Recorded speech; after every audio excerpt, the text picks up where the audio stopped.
Ella fue humillada frente a decenas de pasajeros, y lo que ocurrió a continuación no solo desataría la furia de una mujer que se había prometido no rebajarse jamás, sino que también pondría de rodillas a una aerolínea entera, todo por una bofetada que no debía haber ocurrido, una mano levantada por soberbia y una verdad que volaría más alto que ese avión. Antes de que empecemos, cuéntanos en los comentarios desde qué ciudad nos estás viendo, y si disfrutas de historias como esta, no olvides darle like, compartir y suscribirte para más relatos como los de Ava.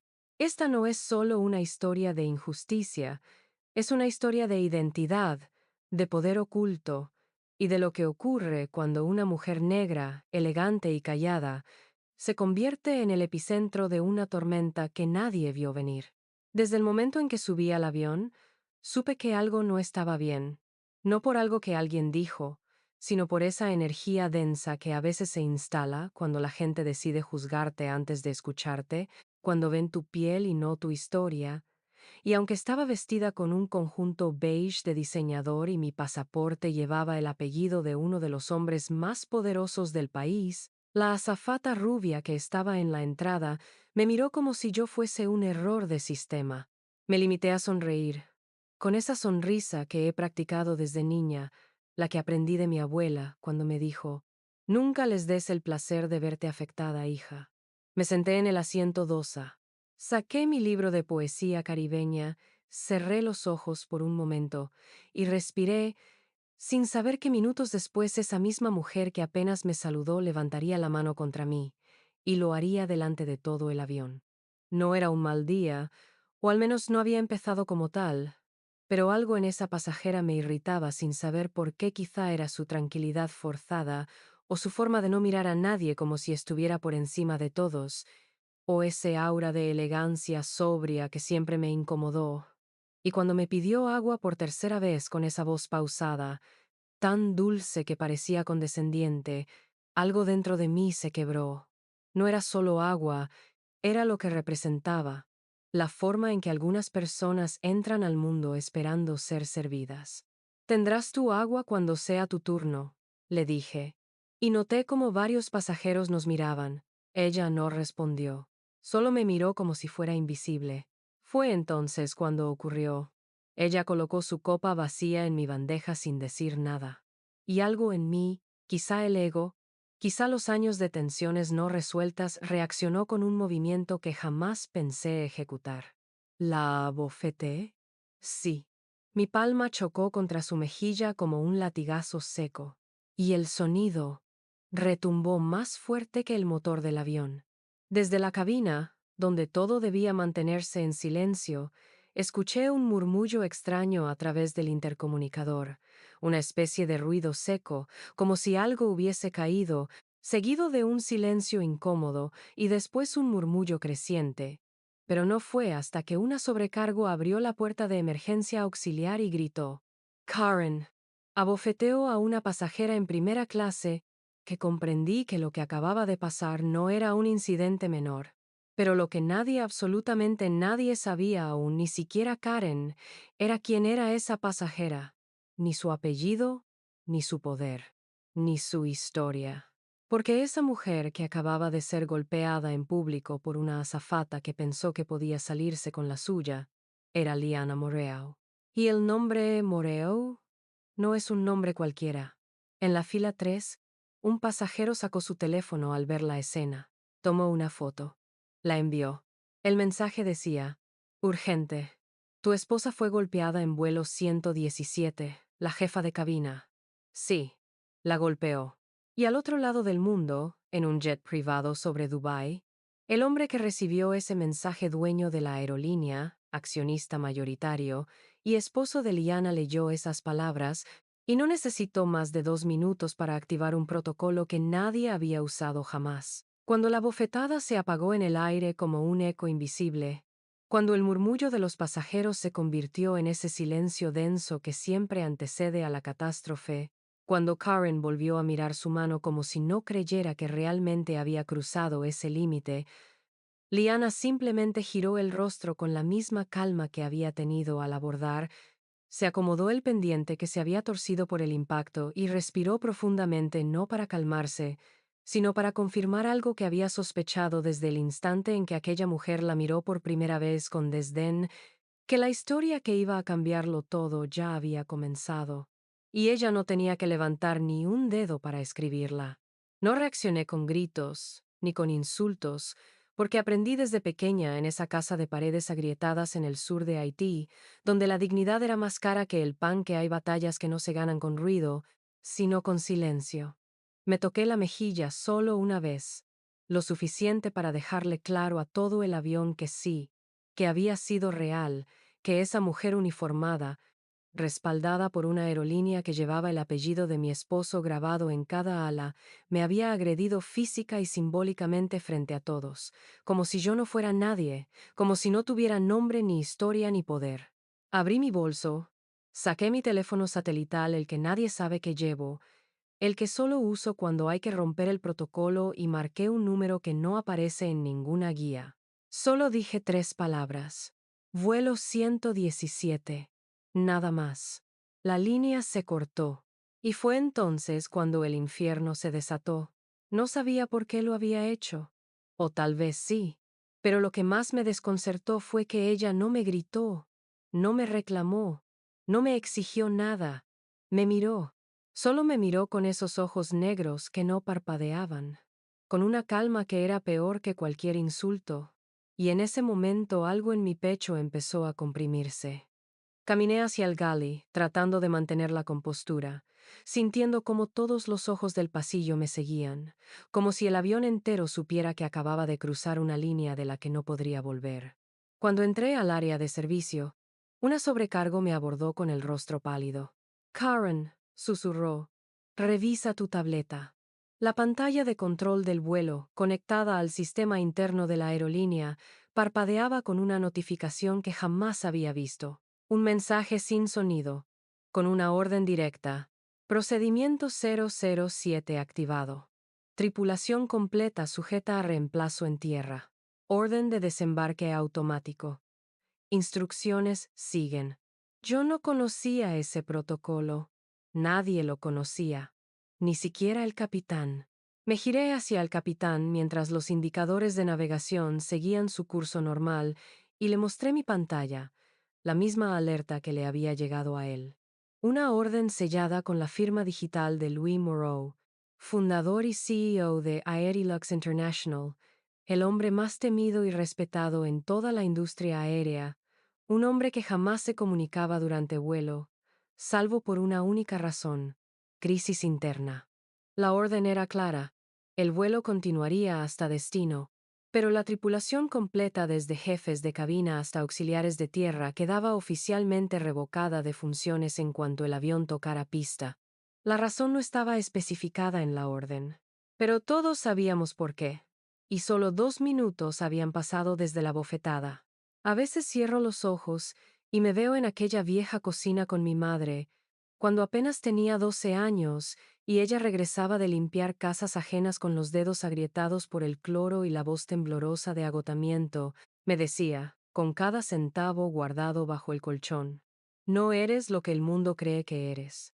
Un día te sentarás en un lugar donde te llamarán señora, y tú sonreirás sin contarles cuánto costó llegar ahí.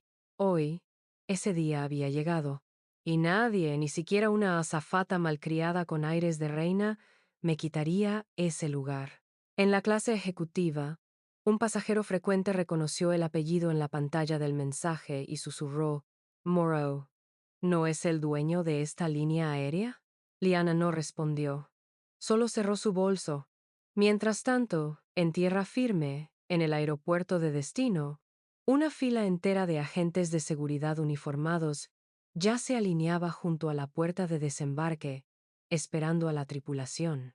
El avión descendía lentamente, casi con elegancia, como si no supiera que se había convertido en el epicentro de un terremoto silencioso que sacudiría toda la industria aérea, y mientras los pasajeros comenzaban a preparar sus cosas, doblar sus mantas y recoger sus dispositivos, aún nadie sabía, ni los que estaban en clase económica, ni los que dormían en ejecutiva, que ese aterrizaje no sería como cualquier otro. porque esta vez no solo llegaban a destino, llegaban al juicio.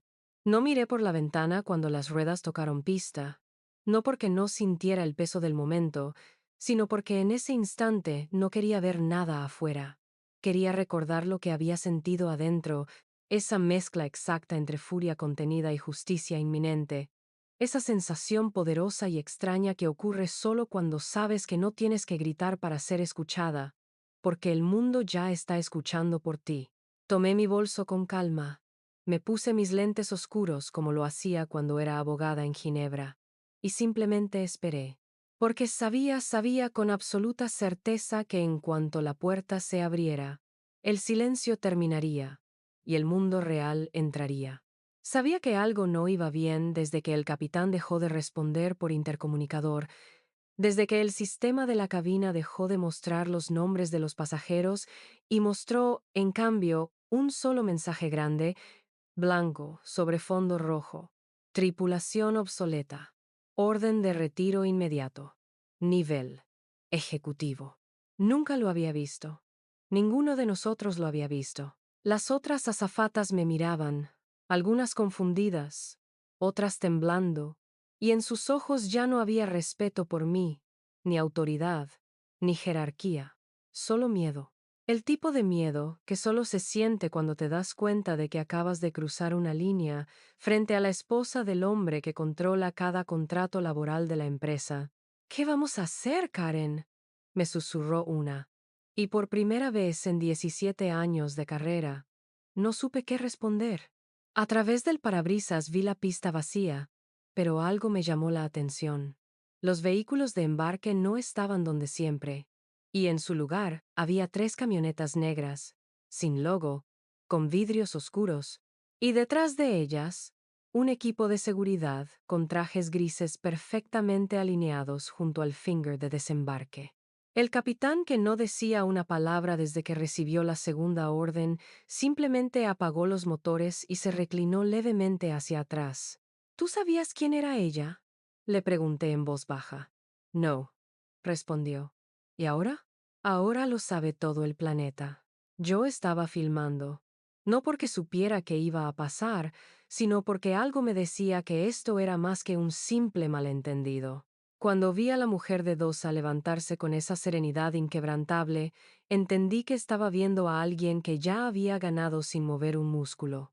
Nadie sabía quién era, nadie, hasta que los primeros agentes subieron al avión, caminaron directamente hacia la jefa de cabina, la escoltaron sin decir una sola palabra, y luego llamaron por su nombre a cada uno de los miembros de la tripulación, uno por uno, en voz alta, como si fueran condenados.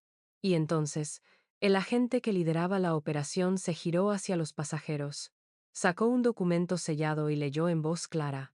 Por orden del presidente ejecutivo de Aerilux International, el personal de cabina ha sido relevado de sus funciones de forma inmediata y el vuelo 117 será recordado como precedente para implementar la nueva política de tolerancia cero a la discriminación y la violencia a bordo. Mientras escoltaban a Karen y al resto por el pasillo, todos los ojos estaban sobre Liana. Pero ella ya se había bajado. Primera, sin mirar atrás. En la terminal todo parecía igual, maletas rodando, niños corriendo, anuncios por megafonía y gente tomando café sin saber que, a pocos metros, se acababa de ejecutar una operación interna que pondría en jaque a la aerolínea más poderosa del continente. Afuera, la luz del sol golpeaba los ventanales con indiferencia, como si no supiera que justo ahí dentro, entre el aire acondicionado y las miradas nerviosas, se acababa de romper una estructura de poder que durante años había creído que podía callarlo todo con uniforme, sonrisa fingida y formularios de quejas vacíos. No dije una palabra al bajar. No saludé, no agradecí, no miré atrás, solo caminé, porque sabía que el acto más poderoso que una mujer negra puede ejercer en un espacio hostil es el derecho de retirarse con dignidad, sin tener que justificar su existencia, sin bajar la cabeza, sin explicar por qué duele más ser silenciada que ser herida. Ya no era la esposa de un CEO. No en ese momento. Era una niña de 12 años, recordando cómo una maestra la obligó a pararse frente a la clase y explicar por qué su cabello no se peinaba igual que el de las demás. Era la universitaria becada que entraba a los salones de Oxford y era tratada como invisible. Era la mujer que una azafata decidió golpear sin imaginarse que acababa de reescribir su propio destino. Y aunque yo ya había ganado, lo que vino después me sacudió incluso a mí. Me sentaron sola en una oficina de vidrio, sin ventanas, sin sonido, solo mi reflejo frente a mí, maquillaje corrido, el cuello del uniforme arrugado y la mano temblando levemente, como si apenas ahora entendiera lo que había hecho. Entró un hombre vestido de civil, elegante pero sin ostentación, con una tablet en la mano. No levantó la voz, no gritó, solo presionó play, y lo que vi fue peor que cualquier grito. Era yo, captada por una cámara lateral del avión, en el instante exacto de la bofetada.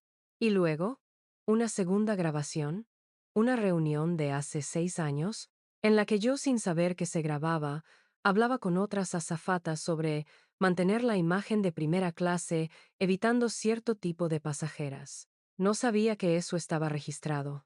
No sabía que eso iba a reaparecer. No sabía que ella también era abogada. Firma aquí, dijo el hombre, deslizándome una hoja. Es tu renuncia inmediata. O podemos leer esto en voz alta frente a prensa. Y por primera vez en mi vida, firmé sin leer. No nos despidieron a todos. A mí me dejaron, pero me pidieron que diera mi declaración oficial. Y lo que dije fue simple, sin adornos. Vi a una mujer soportar una agresión con más clase de la que cualquiera en esa cabina ha demostrado en años. Y vi a mi equipo guardar silencio. No dije más. No hacía falta. Lo que muchos no sabían era que yo conocía a Louis Moreau, el CEO, desde que era piloto privado. Y sabía que si alguien tocaba a su esposa, no se movería solo por rabia, sino por legado, por historia, por ella. Estábamos en una cena formal, rodeados de ejecutivos blancos, sonrisas plásticas y conversaciones vacías. Uno de ellos se rió y dijo, como chiste, una esposa así te conviene, Louis. Bella, calladita y con buena presencia. Yo sonreí. Luis no. Esa noche, en privado, él me dijo, la próxima vez que alguien te vea como un adorno, no respondas. Porque yo ya empecé a escribir los contratos que van a poner tu nombre por encima del de ellos. Nunca lo olvidé. Y hoy lo cumplió. Mientras Karen salía escoltada por seguridad, sin uniforme, sin dignidad, sin un solo aplauso, en la sala de espera VIP, una joven periodista abría su laptop y comenzaba a escribir la historia. Título provisional: La mujer que no necesitó hablar para cambiar una industria. En menos de 6 horas, lo que había comenzado como un vuelo de rutina se había transformado en una tormenta digital que arrasaba las redes, los medios y las oficinas ejecutivas de media industria aérea. El video de la bofetada ya tenía 3 millones de reproducciones en Twitter. El hashtag Liana no está sola encabezaba las tendencias globales.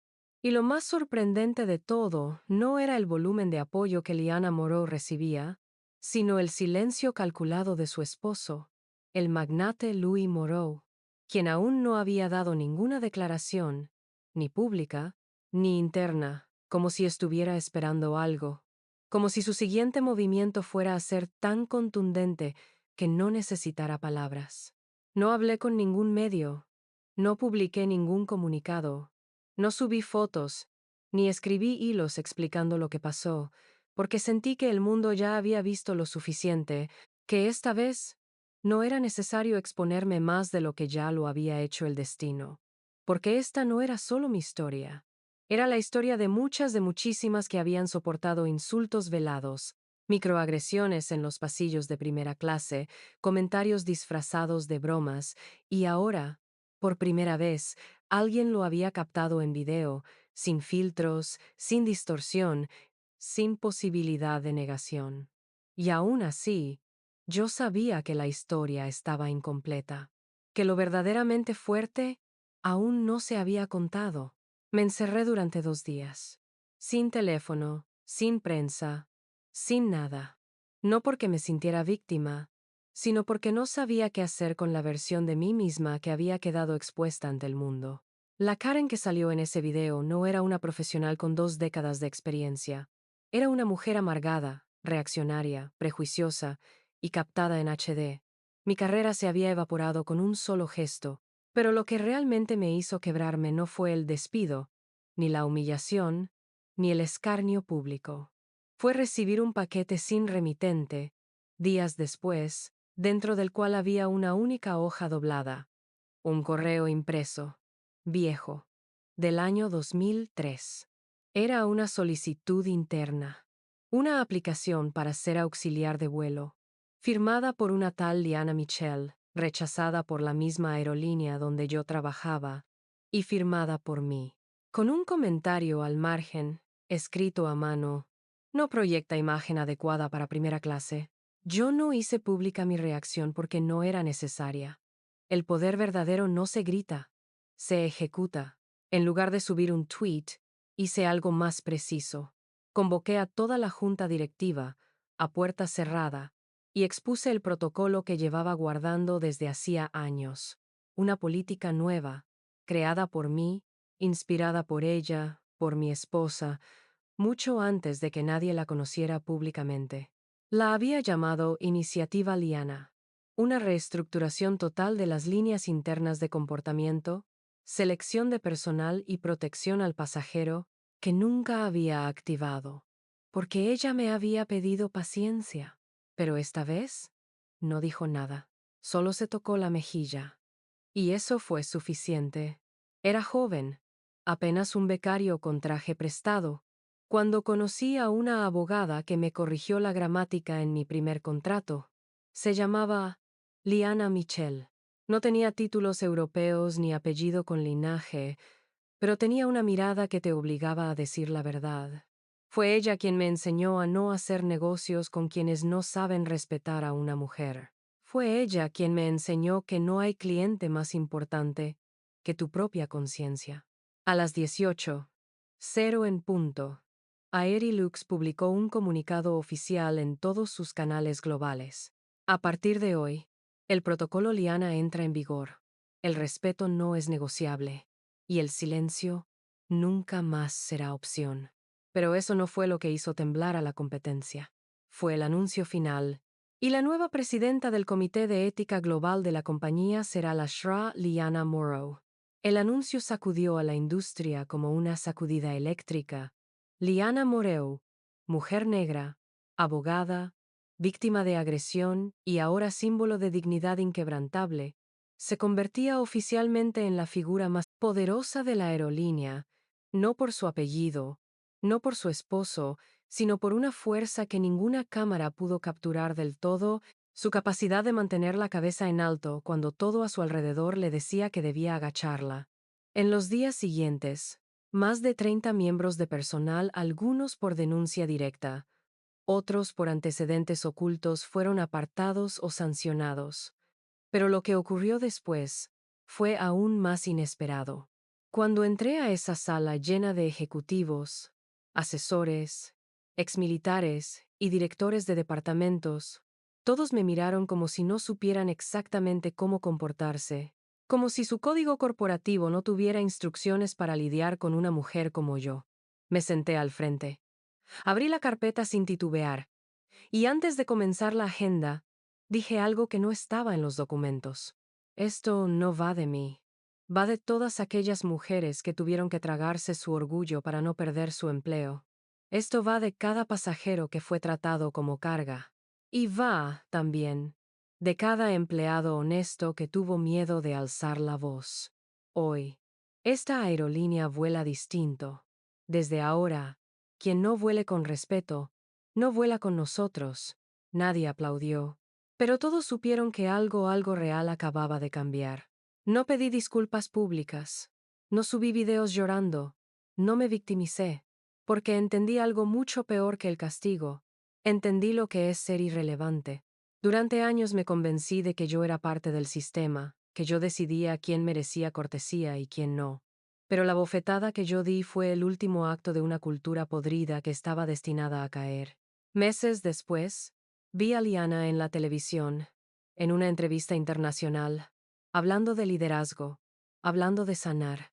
Y lo más extraño fue que no sentí rencor, sentí alivio. Porque ella estaba haciendo lo que yo nunca me atrevía a hacer, usar su poder para cuidar, no para herir. La vi desde la puerta del estudio. No sabía que la estaban grabando aún, pero ahí estaba, sentada en silencio, con las piernas cruzadas, vestida de blanco como si llevara paz sobre los hombros, leyendo una carta que una niña le había enviado desde Senegal. Decía: quiero ser como usted, callada, fuerte y libre. Liana sonrió sin darse cuenta de que yo la miraba. Y supe, sin lugar a dudas, que había cumplido su destino. Ella nunca quiso poder. Ella quiso justicia. Y el mundo, por fin, había aprendido a escucharla. El hashtag ya no era una tendencia, era una filosofía. Liana no está sola se volvió lema de capacitación interna en 17 aerolíneas distintas. Universidades la invitaron a hablar. Niñas la dibujaban en cuadernos. Y en una oficina de aeropuerto, colgada sobre la sala de recursos humanos, apareció una placa con una frase suya. El respeto no se exige con voz fuerte, se siembra con firmeza. Lo que nadie supo hasta meses después fue que Liana Moreau nunca quiso ser parte de la aerolínea. La rechazaron a los 24 años, cuando aplicó para ser azafata. Y con esa misma carta de rechazo, enmarcada, ahora decoraba su nueva oficina. La oficina de la mujer que fue golpeada en un avión y terminó pilotando el cambio.